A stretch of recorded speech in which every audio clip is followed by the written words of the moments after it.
You're listening to a Comics XF podcast. X-Men. Get it!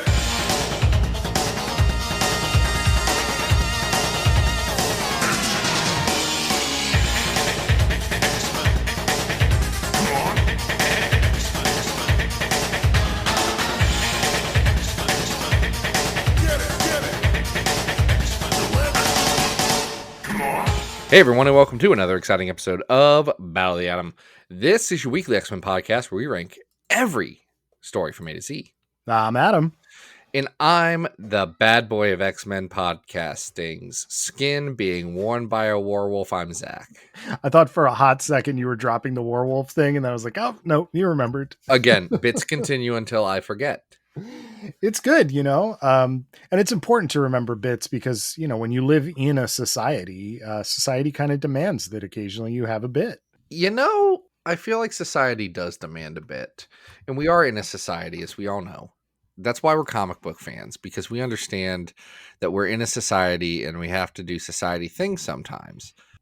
Sometimes, yeah, we are talking about societies this week.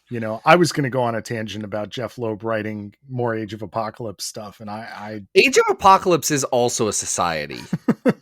It is. It's not featured on this episode, but I was going to go on a tangent because that got announced the day we're recording this, and boy, so confused. I want you to go on a tangent. Why are you so vividly upset about Jeff Loeb going back to the Age of Apocalypse? Well, because you wait, did I text you or did you text me? Well, I texted you. You texted me. I had heard about it beforehand because Dan Grode had shared the news with me on the Slack. The first thing has nothing to do with Jeff Loeb. It's just that the next quote unquote X-Men event is greatest hits starring Ms. Marvel. And amongst those one shots is a Jeff Loeb Age of Apocalypse issue, which is part of the crossover from what I understand. So they probably just asked him to do more, especially because Jeff Loeb is already doing Hush 2, Hattush over at DC. No one fully knows how to pronounce the second Hush. Yeah. It's just so once you get past the first part, which is just why are we just doing recycled old stuff? And I get it's an anniversary thing, but who cares about anniversaries? They just do this. They've been doing this for the last 4 years. I guess I laughed at it, but also I was like, they keep doing this. It's what it is. Yeah. I think the other part of it is just that people forget that Jeff Loeb is not good at writing. So there's that. Tim Sale is a great artist. Yeah, I'll say that. Jim Lee, great artist. He gets paired. Have you tried to read Hush 1? It's not a well-written mystery. No. I've read Ultimatum, folks. I know who I'm talking about. I forgot about Ultimatum for a moment. Never forget. It's just Ultimatum. And then what else is Jeff Loeb? I mean, a lot of really terrible TV shows. Sure.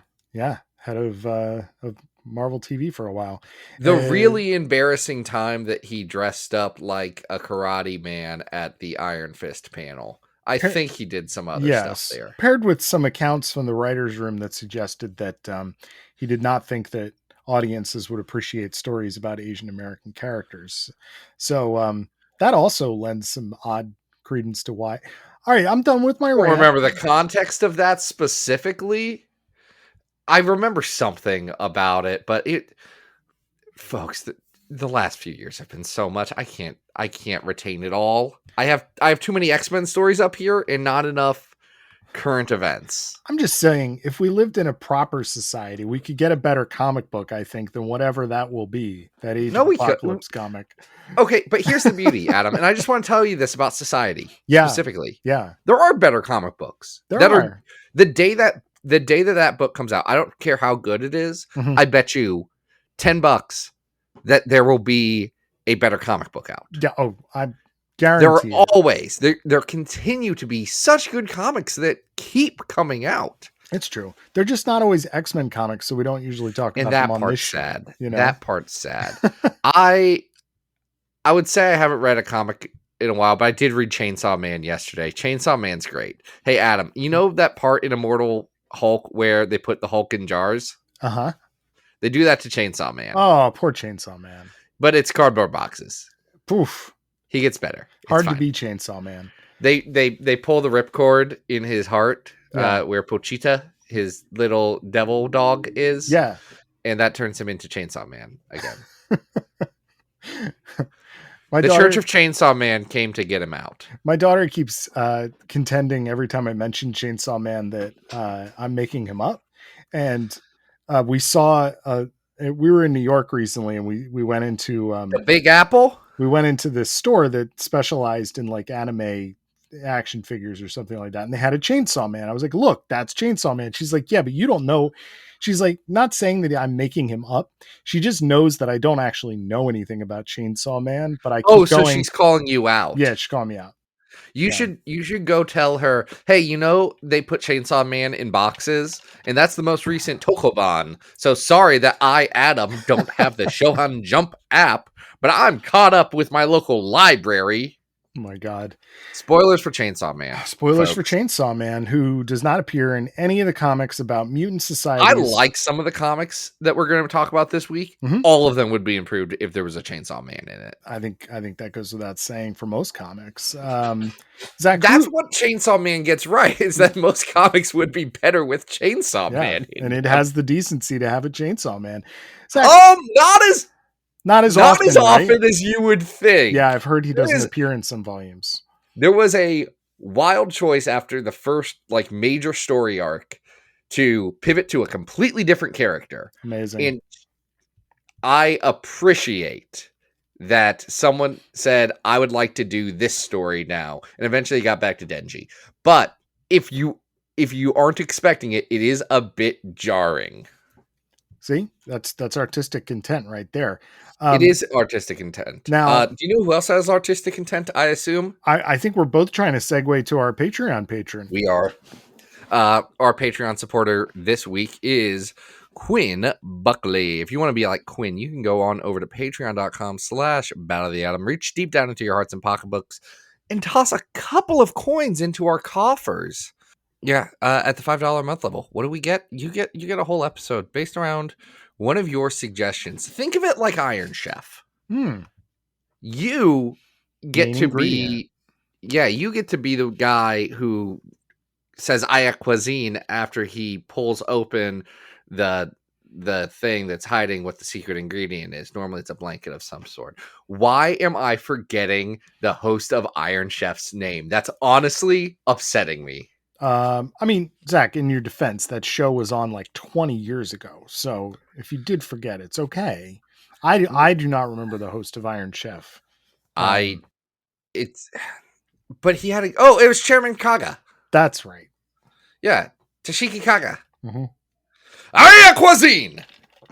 Yeah. Anyway. And then underneath would be like live octopus or something. It was great.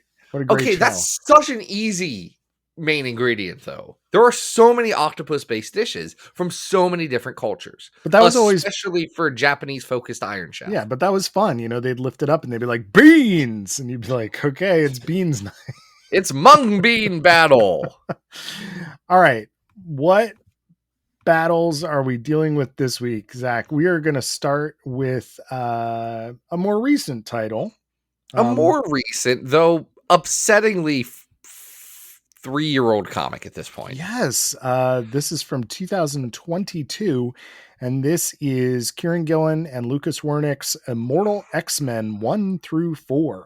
We've got Gillen Wernick. Michele Bandini does number 4 on this one. Mm-hmm. This was the kickoff of the Destiny of X, really the post Jonathan Hickman era of Krakoa. And it was interesting going back. We had Gillen on our show before this launched, and I was excited about having Gillen on the books because I really came into comics, X-Men stuff specifically, with his run on Uncanny. So I was like, yeah, let's do this. And Immortal X-Men is a very interesting comic. It I is. want to hear you describe it, Adam. Well, it's basically the Krakoan Quiet Council book. So it is the drama of what is happening in the Quiet Council with their votes post Jonathan Hickman's Inferno event.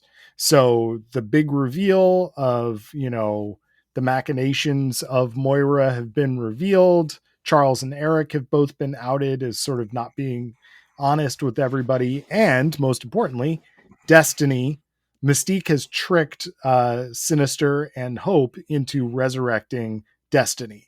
So now we have a quiet council that is made up of, some familiar X-Men characters, but also some villains. And Magneto is heading off to the newly populated Ayako up in Mars. And Kieran is doing a very Kieran thing. And he's made the decision that each one of these issues of this volume is going to be one character that is in the book.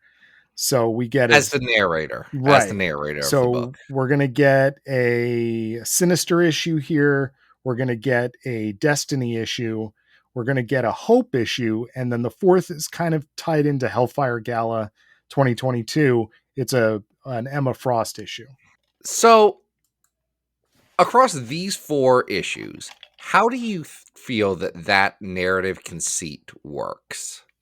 I think it is an interesting choice because I do think it kind of limits things a little bit. By choosing to do that format, you're limiting how omniscient you can be in your storytelling. I think it's really fun when it's Sinister and he's your narrator and he's doing all of his Sinister hijinks, and Gillen's really good at doing that. It also is kind of fun, occasionally with the other characters, but it's hemmed in. You're getting less of the story when you're stuck with one character's inner monologue. So you bring up a very interesting point about omniscience, especially with the narrator. And I think one of the core challenges with this book is that, yes, you do have an omniscient narrator, or you do not have an omniscient narrator, but you do not have a fixed point of view in a given issue. For expediency of the full story, it does not limit the story to that character. So while it's like a Emma ostensibly focused issue in number 4, you get a lot more that's happening. Same with number 3 with the Destiny stuff and really the Hope stuff in 2.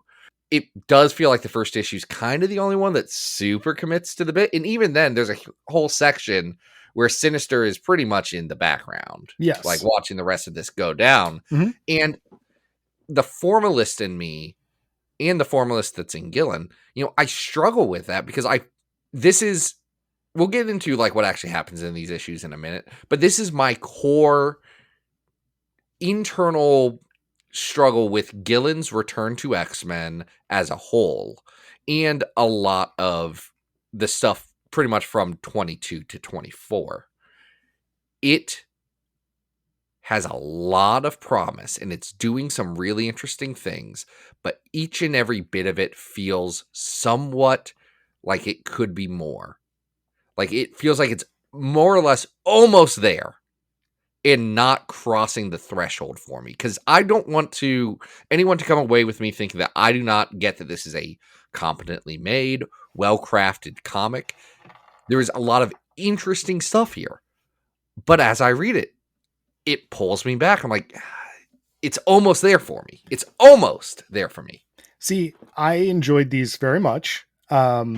I know you and I spoke briefly earlier, and you said you had probably more reservations about Wernick's art than I did.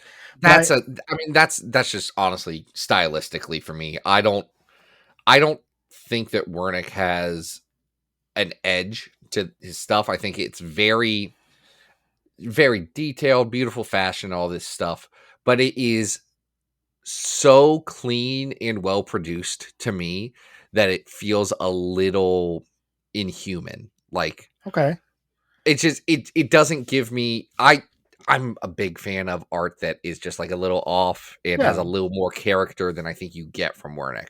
Again, I think this is a very competently done comic.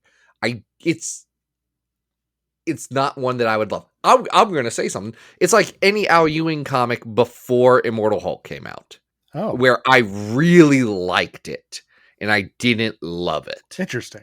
See, I do think that Wernick is doing really good artwork here. A lot of the nuance of what this story is about, the interactions and the soap opera drama between the characters on the Quiet Council. And it gives Wernick a lot of time to do, almost David Baldion-esque facial expressions for a lot of these characters. So he does a really nice job with the character work of it. The part where you're saying, I wish it was a little bit more, my big reservation about this is not really the story it's trying to tell itself. Essentially, it's about filling the seat that was vacated by Magneto and the competition between Selene, who comes out on the scene and is very interested in taking this, this seat of power, and the other person who eventually gets it, which is Hope. So that's sort of your main plot. I think the other thing that really does sort of like, at least in retrospect, going back to these issues, that needles me a little bit, is that a lot of what he's seeding in these 3 issues, and even, maybe not so much in the 4th issue, is previewing where they're going to go with both Judgment War, which is a very good event comic that I don't really care about. Judgment War rules. We're going to review it on the podcast at some point, and we're going to fight about it then. It's really good. It's just, I don't care about it. And then the other event comic, which I neither cared for at the time or haven't since, even though it was a really smart premise, was Sins of Sinister. Because that really did not deliver on what I was kind of expecting out of it. So I feel like there's a little bit of me going, okay, we're gonna preview future stuff with Destiny Visions and Sins of Sinister, House of Sinister Secrets, or excuse me, Bar Sinister Secrets, and it's like, okay, but I know where that's going, and I'm not as invested in those things as I would like to be. I think a big flaw of this is the first 2 issues about who's going to fill Magneto's seat, all being around Selene or Hope. Mm-hmm. And it's a very obvious, yes, it's going to be Hope, not a character who legitimately hasn't done anything. But I do like doesn't have a role. I do like that it is in keeping with this whole, like, well, what attacks Krakoa really? Oh, monsters. So get a Krakoan. This annoys me. Can I tell you why this annoys me? Wait, hold on. Pause for a second. I'll let you finish. Well, so we get that, which is, a kind of a recurring theme in all of Krakoan X-Men. But it does allow for a really great Hope issue where Hope gets a chance to steal people's powers so that she can assassinate Selene. And I thought that was a lot of fun as someone who does like the character of Hope. Now, let's go back to the external gate. You were annoyed by this. So, couple of things.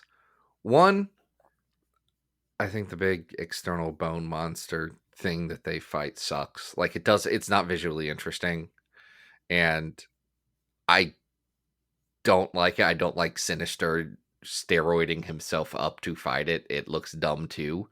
Like, I think it's a fight because this is a comic book that can't be about these 12 people and their interplay politically, because Marvel doesn't have the cojones to publish that. You're not going to get 30 pages of, but we did issue 1 that's talking heads. This is the thing. Hickman would have gotten away with it. And I'm not one of those guys. I'm not one of those guys. This is nothing against Kieran Gillen. But like, at one point, very recently before this, Marvel would have had the stones to do that. And instead, it's, well, we have to have a big fight. Let's do this monster fight, which they point out in the book. They've had a lot of big monster fights recently. That's weird, right? And it also feels like they are coming up with a reason to show everyone's powers in doing things.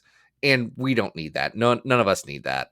If you're in this book, you're not coming in fresh. This is a number one, but it's not a number one.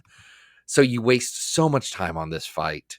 And I agree, Hope assassinating Celine does rock, but everything leading up to it, it is not what I want the book about political interplay to be.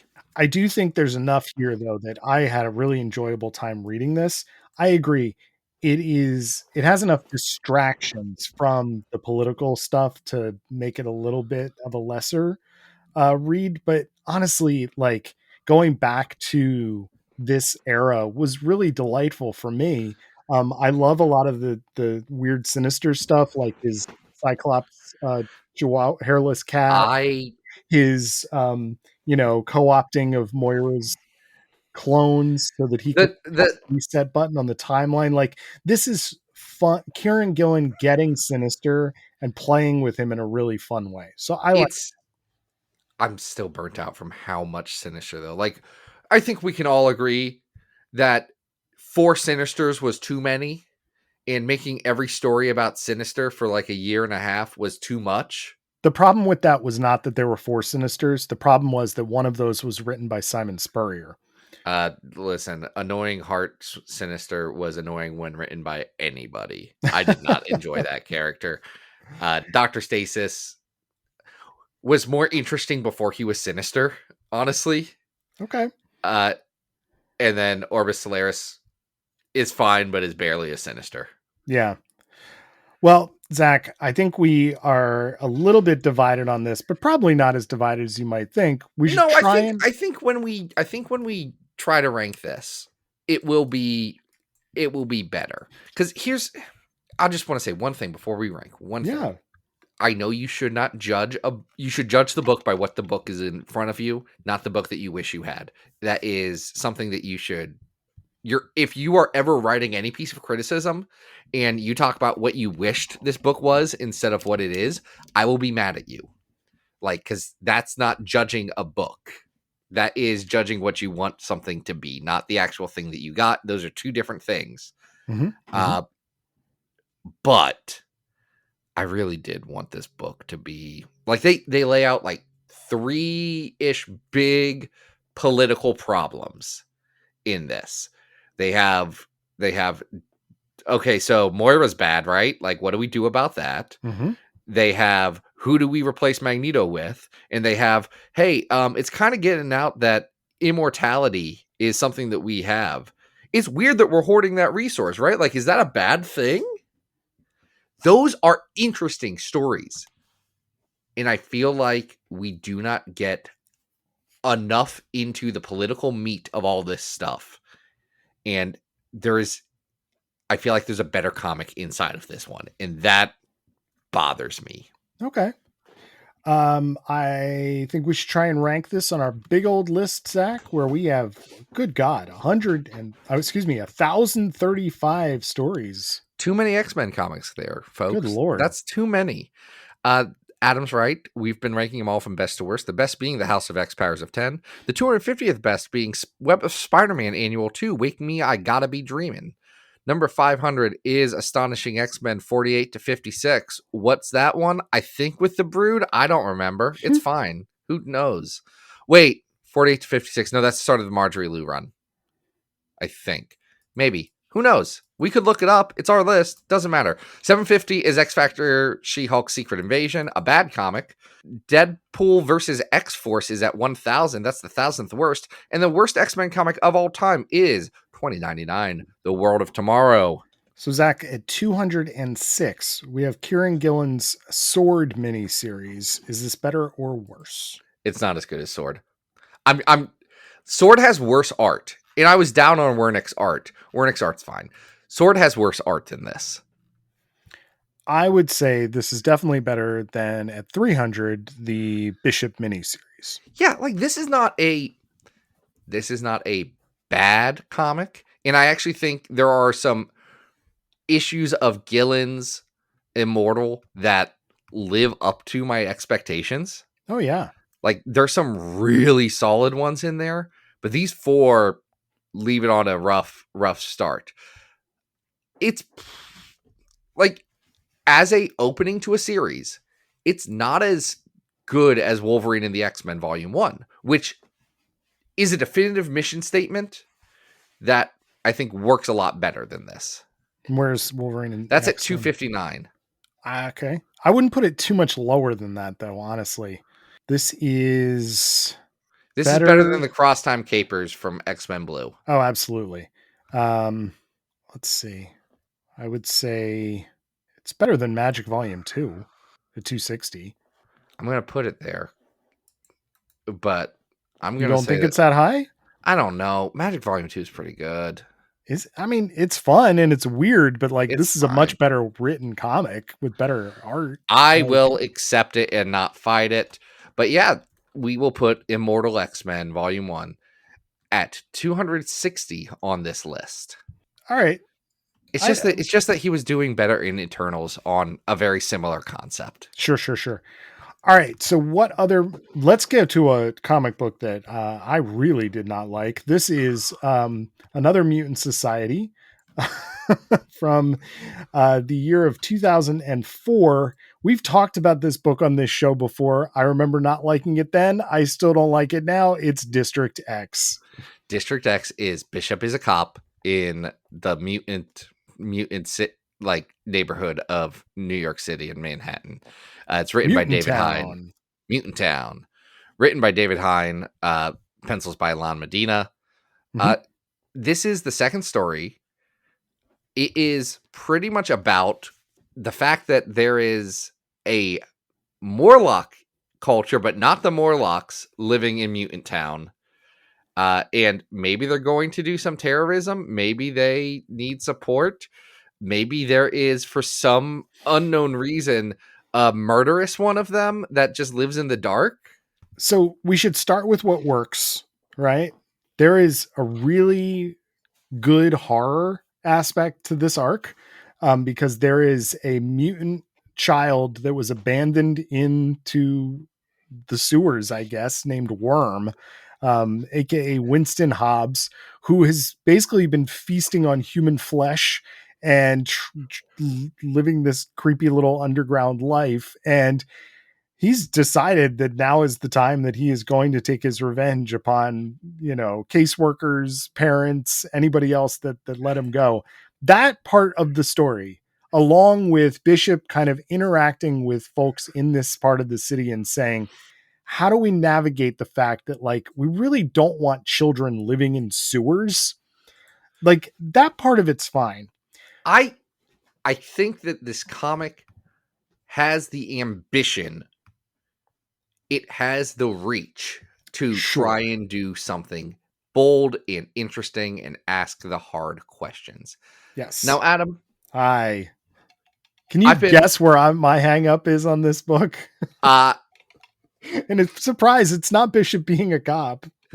Bishop's always been a cop. Yes, cops in the future were different. It's fine. Just look. It was 2004. You think anyone was going anti-law enforcement in 2004? Buddy, that doesn't start back up till like 2007 at the earliest.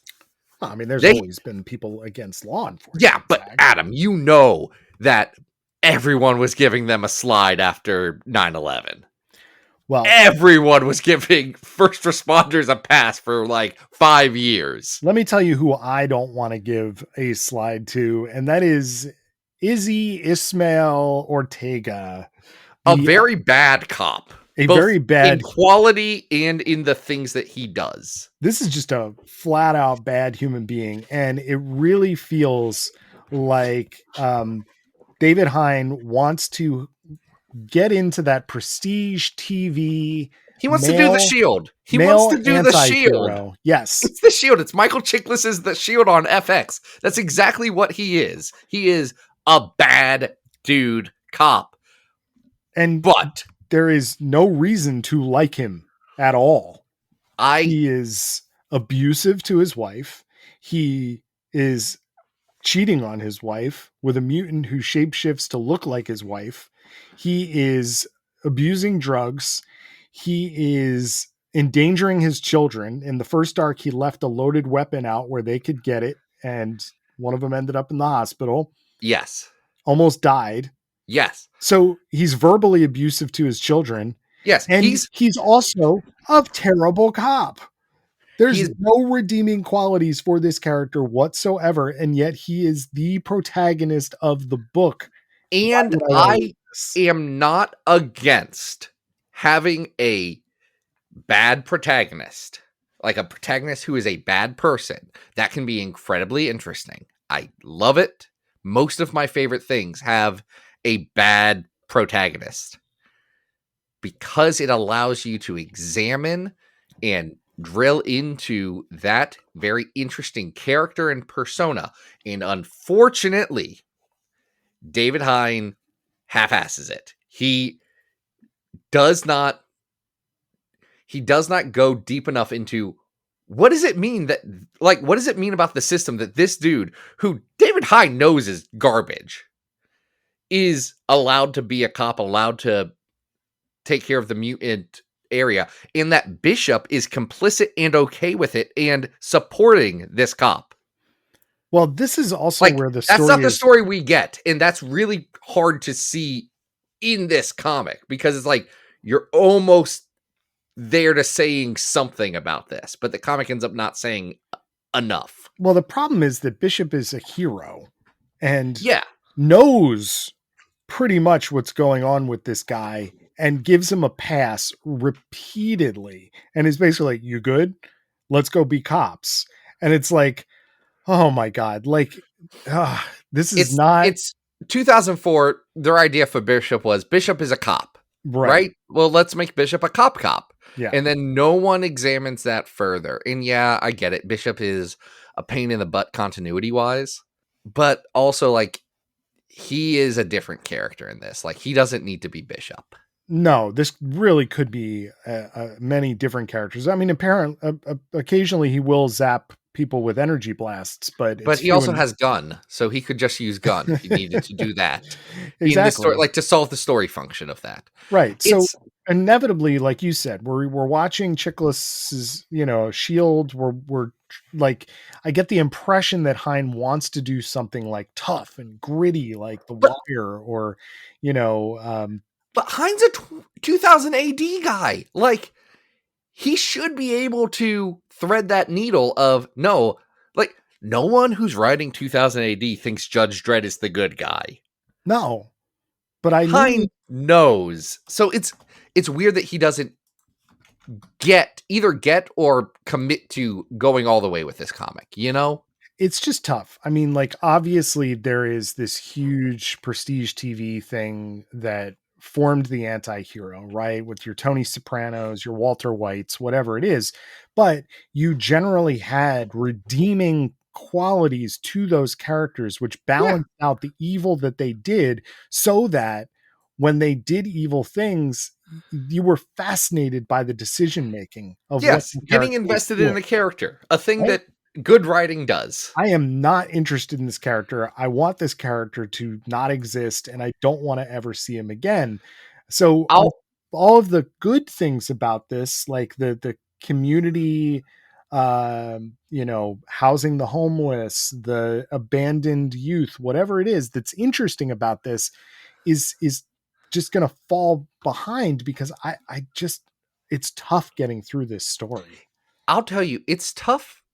The worm character, like being the horror movie villain of this, is tough for me because Worm should be an incredibly sympathetic character because they've done this.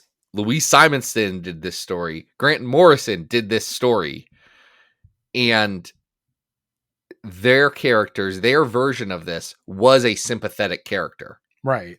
Where instead it's this guy is a monster. And no one wants to examine the circumstances that led to him becoming what he is. They just want to go skin deep of this is what happened to the kid. And now look at that. So let's blame this child who dies by the end of this. Yeah. It's dark. It does start to get into, how do you, it is not here. It is not saying that the cops who come in and clear a homeless encampment are like the good guys. Like, it's criticizing that behavior. it is criticizing the parents who like abandoned their child because he had weird developmental things, right? But that's really all it has to say. It doesn't delve into it any deeper. And at the end of the day, they shoot this worm creature and kill it. And he's, you know, he's this thing. And there's aspects of that are still interesting, but God, this is a very unenjoyable comic. It's so dark, and I can't get over the things that it does with its protagonist. And You keep thinking that Izzy's going to like get his at a certain point. He's going to get what's coming to him. You keep thinking that's going to happen because you're like, yes, this is how stories work. This is a bad guy. Eventually, he will get his comeuppance. And District X never examines that. no, That's my big problem with it. yeah, Maybe it was planned later, but you had like 16 issues to examine it, and you never got around to it. hmm. That's your story arc. Yeah, Like, come on. It's this one frustrates me for a lot of the same type of reasons as Immortal X-Men, but so much more so. oh, this is a terrible book. Yeah, Lan Medina's doing great. Lan Medina, His art is fine. I think Lan Medina looks compliments the art looks great. Yeah. complements the storytelling. It's fine. Now we have the first arc of District X at 600. I think this is way lower. This is worse than the first arc of District X because this one continues the sins and multiplies upon them. Yeah. So down at 895, we have Gambit and Bishop, Sons of the Atom, and I would argue that's better. Adam, you remember that's the comic. Just because one of your issues is like you don't like this guy. That's the comic that says, "Hey, Strife's not all that bad, right?" Yeah, yeah. But I think this is worse. Are you? I don't know. This is bad. This is a more competently done comic than Prophet and Cable at 897. I would agree. Like here's the thing. There is just enough skill here that like I can't put it hugely low, you know? So where Like, would that's where you go? Would you I don't go? know. I mean, I'm assuming you'd still be in the 800s though, right? I'd still be in the 800s, but like X-Men Noir, which I think is a really fair comparison, is at 882. Yeah. And I think X-Men Noir and Weapon X Noir have a lot of the same challenges as this book. Yeah. They're bad. But they are bad. But I think District X does more with it. This may have slightly more redeeming value, but I don't think it's better than at 877 the X-Men What If the X-Men Wedding Special. That's fine. This is better than Marvel Comics Presents Vigil though. Like yes. That I would agree. With Wolverine's French daughter. Yes. With the magic claws. Not been brought back again. So, all right. So this is going to be our new 878 District X 7 through 12 Underground. And we have one last Mutant Society for you. And Zach, this is an interesting one. What is this? This is Ultimate Comics X-Men Reservation X. It is 18.1 to 22. It is written by Brian Wood with some help from Nate Edmondson. And look, I'll just say it at the top. You can Google both of those guys. Not superhuman beings. No. Dropping that right at the start so we can just move on to other things. Yes. I will say, interesting story, right? We've got a very interesting story, especially given the fact, Adam, we've talked about some of the comics on there. Like Hickman kicks off this era of Ultimate Comics. Yeah. Kind of the showrunner / mastermind of it. Yes, and it does have some familiar elements to it, right? It has a lot of conceptual similarities to things that have come since. Yes. So at this point, right, there are really only about 20 mutants left because Captain America has become president and offered up a cure to mutant kind, or you can go live in the most desolate part of the desert on a reservation. And Wouldn't you know it? I want to be I want folks to remember this is an Ultimate Universe comic, which means that mutants were a science experiment by the government Yes. that screwed up. So Well, different. the cure has a lot less to do with like individual identity, even though that does come up. There's a lot more like reasonable, like, yeah, oh, okay, we're a failed government experiment gone wrong. They're trying to fix that. Okay, that may actually be more altruistic than other things. It's also just an excuse to do, hey, we're decimating everyone and we only have 20 mutants left. Or you know, a handful of mutants left. So Kitty Pryde moves out with this group. There's a variety of different people. She's competing for leadership with a character I know you wanted to talk about in a recent episode, and that is the somewhat older than when she premiered in this book, Mach 2, Master of Magnetism. Here's the thing about Mach 2, Master of Magnetism. Mach 2 is a 14-year-old former Morlock girl with blue hair, so, you know, not ideal. But she... Okay, cut out the part where I said blue hair is not ideal, because I know that I meant, like, in a strong bad email type of way, like, gotta have blue hair. But you know what? You don't have to cut it out now that I'm explaining myself. I do understand. She's named after her hair dye. Maybe. I do also know that people are like, oh, blue hair and pronouns. That's not my complaint. I feel like people who know me know that. But let's just to be clear, I was going from a strong bad anime kind of perspective. Go for it. Keep going. Talk about Mach 2 and your love for Mach 2. Mach 2 is essentially, like, she has magnet power. She's essentially Magneto in this to Kitty's Xavier. But what sets Mach 2 apart for me is that Mach 2 has been, like, radicalized at a young age because of what the US government, who's giving them all of this stuff, is directly doing. It is not even like saying, well, this happened to my people once, it can never happen again. This is, these people did this to us, and we're trusting them? Are you stupid, Kitty? And Mach 2 she is young, a little brash, but it is hard to listen to her points and like listen to what she says and say, yeah, I disagree with this kid on a fundamental level. She also hasn't like done any atrocities or had any nukes, so like you can sympathize with her way more than Magneto, like in those stories. And I think that works really well because it builds up a mutant resistance, like a second faction to fight. But it is very much a philosophical, how do we approach society and how do we build something here, and what do we do with, spoiler alert, they make a miracle drug. It's a seed, not a drug, but they make a miracle thing that everybody wants. And Mach 2's and Kitty butt heads about how do we utilize this precious resource that we have. What do we do? What's the best thing for our people and our nation and our world? And that works really well for me.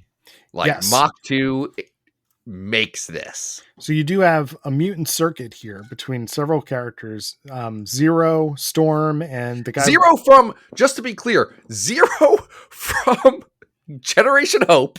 Yes. Storm. And who's the green dreadlock guy? Oh, you're talking about Sam Smithers, Blackhearth? That's it, Blackhearth. They designed... Oh, well, here's the thing about Blackheath. Do you know... I'm sorry, it is Blackheath. Do you know who Blackheath is? Is there a 616 analog? Who is it? It's a Stan Lee creation, buddy. Oh. He is Plant Man. Cool. Well, Plant Man, Storm, and Zero get together and figure out, they're in this very inhospitable area, and they figure out how to actually create a seed that will grow in any climate. So Kitty's big thing is, and she's working very closely with Tony Stark, which is also something that not everybody is on board with, and offers to give this is very Krakoan. We're in a utopia. We are designing a special thing that we're going to gift to humanity as a, like, hey, mutants ain't so bad. And of course, what happens? Humanity and its capitalists decide, no, we need to go and destroy them and destroy it because they're competing with our natural resources and, It's our ability to sell things to people. without being tied to like the rest of the book. Like we don't get Captain America's side of this. We do get Captain America as a president who seemingly wants to do the right, good, moral thing, but has also been so compromised immediately by his position and like his priorities that he is willing or able to turn a blind eye to the cause of all of these people that he has set up with and struck a deal for the worst deal possible, the worst 20 square mile parcel of land that they could ever have. No protection, no anything, and just assuming that it'll all work out. It is a very realist take on how politicians work and how even the good people can be compromised. And yes, I know it's Ultimate Captain America, but generally he was like still supposed to be a good guy. I was fascinated by the concepts in this story. The idea of dropping the mutants off in this area and making them live in shipping containers and trying to figure out how they could be survivalists that live off this barren land. All that conceptually is really interesting. I will say, execution wise, I don't know how much of a page turner this really is. It's dry, and I'm not making a pun about the desert climate, but it I wish that there was more to the interplay between the characters. Like the way you described the Mach 2 building of like the rebellious group of people, it's not actually that sophisticated or complicated or well scripted, I think that scripting is the issue here. Like I really do think that there's so much meat on those plot bones, and it's stuff that they're picking at. It's like that's not me reading into subtext of the comic. That's the text of the comic. That's what they're trying to do. Mhm. I think there is a way to execute this story and these concepts in a much better way, even with the team they have. Like, I don't think Carlo Barberi is doing a bad job on art on all of these. It's insane, by the way, that they put Felipe Andrade on the .1 issue to kick off all of this. I like Felipe Andrade. That's a wild choice to lead off for anything. We also get an early David Baldion doing some fill-in pages on 21. And Yeah, just when like 2 pages from Baldion. I was like, that hey, look kicks at in, that. I'm like, oh man, I wish Baldion did this whole thing. It's okay. Baldion would have given it more personality, though. Yes. I feel like Baldion has too much like inherent cartooning and humor in his work in such a way that it might take away from what is not really a humorous story at all, No. I do think that the Barberi art isn't bad necessarily, but it's also not contributing to, It doesn't carry the book. it doesn't make it stand out. It feels very house art. So I have to say, I like the ideas that are being presented here. I can't say that I can fully get behind the execution. It's not bad. I'm hotter on the execution of this than you are. The ideas look, again, the book couldn't have done this, but in retrospect, these ideas are so fascinating. Like, we're not joking when we say this is Proto-Krakoa, not just in the superficial stuff of, hey, there's plants that are involved and it's a mutant society. Mm-hmm. It is dealing with the same thematic elements, but coming from a different direction. It's coming from a point of utter weakness for mutants instead of their greatest strength and triumph. And that makes it interesting to me. I think that there is so much potential here that could be realized more, but instead of being frustrated with it, I'm like a little in awe of it because there's so much here. Yeah, there's And I'm a also lot, a sucker for it. Look, I am. there's a lot to work with here. I just don't think it's exploiting it as well as it could be. We have the first 2 arcs of Ultimate Comics X-Men on our list. Down at 703, we have the first 12 issues, and at 733, we have 13 through 18, which Those is are worse than this. yes, I would think we're probably higher on the list, I but would say we're a good amount higher. I'm gonna throw something out there. yeah. We have covered pretty much the end of this story. We haven't covered the middle chunk. Maybe Mhm. the middle chunk's the best part. I don't know. Here's what I'll say. I did want to like keep reading. We had a lot to read, so I didn't, but I did want to keep reading. Okay. At 324, we have World War X, and I think this is better than World War X. So yeah, I was gonna put the ceiling at Ultimate Comics X at 380. And you're an Art Adams guy. Yeah. That would do it. You're a big Art Adams guy. Okay, but hold on. Wait, 1 second. Hold on, Adam. We opened this episode. Let's flash back. I know, Jeff Loeb.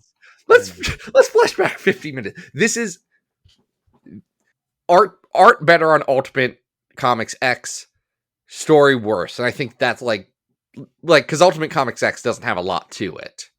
No. I would say it just looks great. This is like handily better than Uncanny X-Men Disassembled.